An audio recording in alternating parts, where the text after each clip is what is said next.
Hello everybody, my name is Eric Martin and I'm here to show you this project I've got going on right now on Python. I've always wanted to start a YouTube channel, so I figured now that I'm getting back into coding after 8 years, starting to work on my own projects again, I'd like to share what I've been working on. I have this all available on GitHub right now, and I will show a link for that later on in the video. I'll also leave a link down in the description below for anyone who is interested in following along on this what's so far proven to be an interesting and frustrating journey. So what I have here is a library I've been working on called Gui Pyg, as you can see up in there. And what this library is hopefully going to achieve at some point down the road as I pick more things up is the ability to make it really easy for someone to make a GUI in one of their Pygame games, because this library, if I go up into the import, is actually built on top of Pygame. So the way it kind of works is there's a bunch of different element classes I've been working on so far.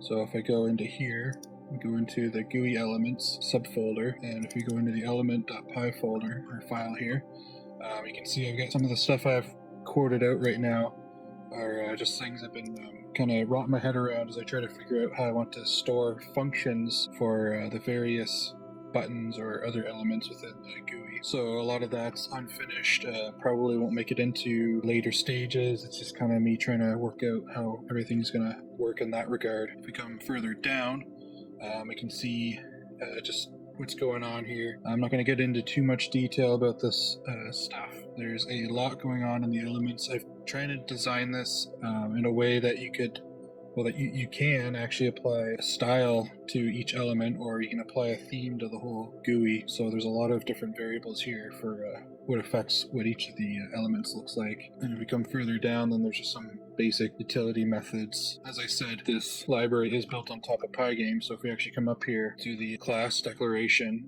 you can actually see that every element is a Pygame surface. So that gives a bit of functionality there already that allows me to split everything to the surfaces as I need to. There was probably a slightly better way I could have done it by making everything a subsurface and having the GUI as a surface, but I learned about that as an option later on, and I didn't feel like going back and changing everything quite yet. So yeah, this is the base element class, and basically everything's built on top of this. Buttons, there's not much else here. Buttons store functions, as I'd said earlier. I believe I will be adding this functionality to more of the elements, maybe even all of them in some way or another, so this might make its way over to the element class there yet. And then when you click on a button, it'll actually allow you to call that function that you have stored there, and then when you click it in this function here, it'll return the function along with the args and the call to the click method from your game loop or wherever that would be. I need a better way of storing the args. Currently I just have it taking in however many args it needs and sending that over to the function. I'm thinking I would like to have a list of dictionaries with a function and args keys. I would obviously store the function in the function key, and then the rest of the args or arguments in the args key. And then when I go to call this click method, or if I call this click method, then instead of sending in all these args and keyword args, I could send in just the list of arguments from the dictionary that correspond with this function. And part of where I'm getting hung up is how I'm going to store these functions for all the elements, because I also, if we go back into the element class here, we can actually see there is a encoder. For those of you that have worked with JSON, you know what kind of struggles you can have with serializing your classes, especially if you're putting in your own custom objects. Something like the function from the buttons actually can't be serialized in JSON normally. You have to kind of create some exceptions or a method to store that within your JSON file. And if I actually go down here, open this up, you can see I've got this very poorly laid out JSON file, but this stores all the elements from this GUI currently, and it's just a big long list of all the attributes and everything. So if I go into test here, this is my little testing sandbox right now. It's been building up my GUI around these various tests that I've done. If I go down here, you can see my calls to JSON. So here I'm writing, or I'm dumping to the JSON file. Then down here, you can see I am reading from that JSON file. And you can see right here I'm actually deleting my GUI which I created up here. All these manual calls to create elements or buttons, menus, basically all those are. So you can see this GUI is then storing these menus, and these menus are storing these buttons, and then I'm storing that GUI inside of this JSON file, and then I delete that just to make sure that everything's actually running properly, and then I rebuild that from reading from the JSON file, so that my GUI is now a new object. You can see I've got the decoder there, and you can see down here, this is some very confusing code. This is how I'm currently storing my functions for my buttons, so I'm actually storing it within the GUI module right now, which doesn't make any sense currently. So if I go up in here, you can see I've got these functions. It's just an empty dictionary. As you make buttons inside of here, I'm then adding these functions to that function dictionary, which is not a good way of doing that right now.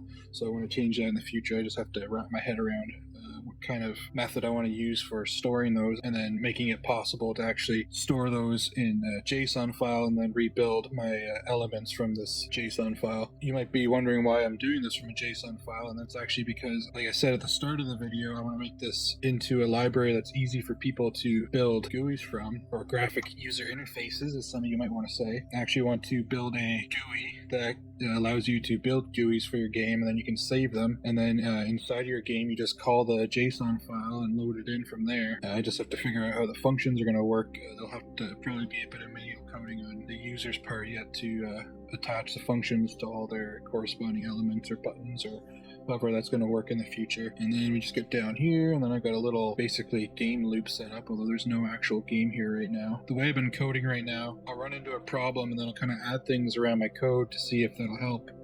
And then sometimes I forget to actually remove it, so I don't think I actually need this. So we just get down into the Pygame event. So any of you familiar with Pygame, you kind of know what's going on here. If you go into element here, you can see there's actually a toggle there for if it's draggable or not. Usually they're set to false. Element groups are actually set to true for draggable. And element groups are basically just menus, but it could be a pop-up, it could be another, whatever variety of other kinds of groups of elements I can have. And the GUI is actually, I go into here, based on element groups. Originally I had it just as a Pygame surface object, but I had a lot of parallel code between my GUI and my element groups, and if you're making a lot of code in more than one place, then you should go back and figure out how you can refactor that so that you don't have to change a bunch of things that can cause you headaches, and it was causing me headaches. But I've done a lot of talking so far, so I'm gonna go ahead and actually run this. But you have to have Pygame 2.0.0.dev8. So that's not a actual released version yet. You require SDL2, and I'm also programming in the latest version of Python, so Python 3.8.3 as of right now. So if you did want to go ahead and try this out, then you would just have to, you can look up in the README in my GitHub, and it'll actually show you the pip command to install that version of Pygame. I tried running it on my Raspberry Pi, and I ran into a lot of issues getting Pygame installed on that. It does come with a base version of Pygame, but for whatever reason I couldn't upgrade it, so that's just kind of not happening right now. I don't know if I'll be focusing on any backwards compatibility at this point. I'm barely a new programmer. I did half a year in college, dropped out because of money. I've just been kind of on and off for the last 8-9 years now. Because of the work I'm doing right now, I kind of got sucked back into doing programming. And I'd be building a website for a database, and I figured I'd pick up Python again. But you can see here, I'm just kind of fiddling around with my various elements here right now. So you can actually see these buttons are kind of functional, but there's got to be a better way for me to store the functions and the arguments. When I start building bigger GUIs, I want to be able to have them do what I want them to, and I want to be able to store stuff and still have them functional after they're loaded from a JSON file and stuff like that. And you can see these buttons, they just, when you click it, it just says click down at the bottom. In my terminal there, wherever the mouse button is on the screen. So it doesn't do a whole lot. You can see my frame rate up here. It's actually a little bit slower because I am running my recording software, and I lose quite a bit of frame rate when I'm dragging. What happens when I start dragging an item is I'm telling everything to update. So there's probably a better way I can do that. There's a lot of things I can do to optimize. I spent a lot of time optimizing this. I'm still early on. I don't really have much to show yet. I don't know. You could maybe build a game from what I have here so far. And you can see that this button 4, as I aptly named it, just changes the theme of the whole GUI, so that's what's going on when I click on that one. So it's actually affecting the borders.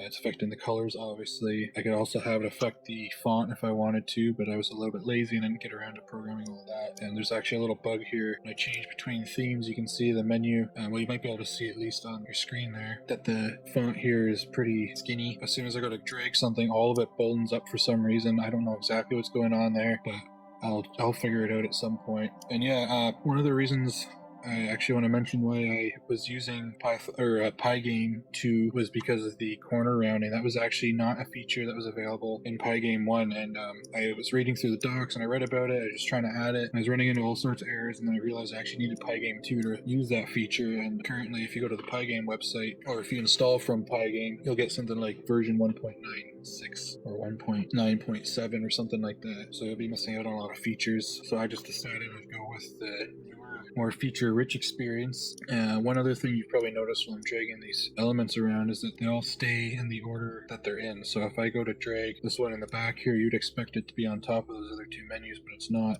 Same with this one, and this one's just always on top. So that's just currently because of the way that I'm storing them within my GUI. I should change it so that whenever you click on something, that particular element comes to the front. And I think it's a pretty easy thing to fix, but I just haven't gone around to that. Some other features I plan on adding are drop shadows for each of the elements. So if I was to drag it over top of one of these elements, you'd see a shadow, and just some other various things that I have to change and fix and stuff like that, like little tweaks I can't really think of right off the top of my head. But yeah, eventually I do want to have this more feature rich. I want to have sliders, I want to have text boxes. You can see here I was kind of toying around with the idea of using properties, so I might go back and update something like the content rect, so that's where the text is rendered inside of each of the elements, or even like the buttons inside of the menus, that's where they're rendered inside of this content rect. So I want to put this under a property, and I'm sure I can do that with a few of the other ones. And then if we move over into the GUI style directory here, let's go into the style.py here, and this is literally what it sounds like. It's my method of styling each of the items. So you can see this style class. Most of this works already, and then when you go to create an element, you can actually give it a style here. But also on top of that, we got the font style. So I haven't actually made anything with this yet, so I don't actually know if this is fully functional. I'll have to try that out at some point. And then I've actually got a theme class here as well within my style module. What this does, it actually takes different styles. So this element group style, so this would be a style that gets applied to something like the menus or like a pop-up or whatever, and then the element style that gets applied to the buttons and stuff like that. I will probably expand how this works in some way or another. For now, basically this is just a blanket theme that you apply to the GUI. If we go into style item.py, there's a whole bunch of code in here that looks kind of like CSS, kind of, not really. I don't want my code to look hold it like HTML or CSS, but this does just seem to work. So basically these styles then get formed into a theme. So there's a little theme dictionary here that the GUI is then fed, and then whatever theme the GUI has, that's what gets applied to it. So then when I'm running my actual app, that's what you're seeing here when I click button 4. This is actually applying my my blue theme. So I've got my theme, which is that gray one, and then I got the blue theme. So hopefully this gives people more of an ability to quickly style their application or their GUI. I know it's a lot of ugly code, one file, but the idea is to just have all this ugly code in one file, and then you don't have to go and do it in your side of your game loop or wherever. When I was building these buttons here before, I actually had this long list of different variables going out here, and that was when I decided I want to do the styles. And so I started feeding everything a style, and then you can actually see I'm not feeding them styles anymore because I'm just feeding my GUI a theme, and that affects all of them. But yeah, I just wanted to share this with you guys, and I'm actually going to go over to my GitHub page right now and just talk about what's on there. Well, I mean, you can, it's literally what I just showed you. But yeah, if you're interested in following along, then go ahead, clone it. Feel free to clone it. It's there for people to use. I used to have a friend, me and him used to do some coding together. And if you go in here, you can see some old games that we used to work on.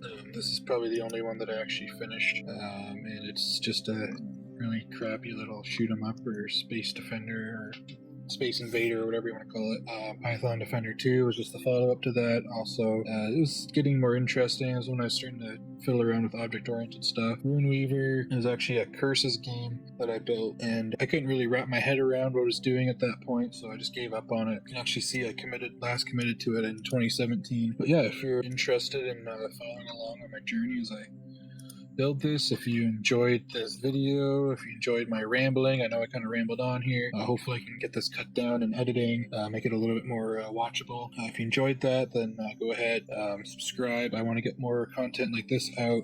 The way my life works right now is it's very hard for me to actually sit down and record. I'm very busy with life, you could say. If you want to follow along with this, go ahead, subscribe, give me a thumbs up if you enjoyed it, give me a thumbs down if you didn't enjoy it, leave a comment if you have some ideas, some suggestions or whatever. I'm completely open to it. Just let me know. Thank you for watching. Stay safe, stay healthy, and hopefully I'll have another video out again sometime in the near future.